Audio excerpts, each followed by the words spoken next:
அந்த வானத்தை போல மனம் படைச்ச மன்னவனே, பனி துளிய போல குணம் படைச்ச தென்னவனே, மஞ்சளிலே ஒரு நூலெடுத்து விண்ணுக்கும் மண்ணுக்கும் சம்பந்தம் உண்டுன்னு சொன்னது யாரு? அது மன்னவன் பேரு.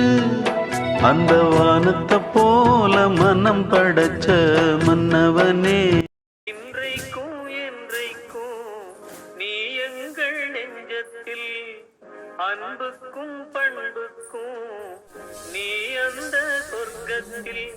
மன்னவர் காவிய நாயகனே, என் உயிர் தேசத்து காவலனே, வாடிய பூமியில் கார்முகிலாய் மழை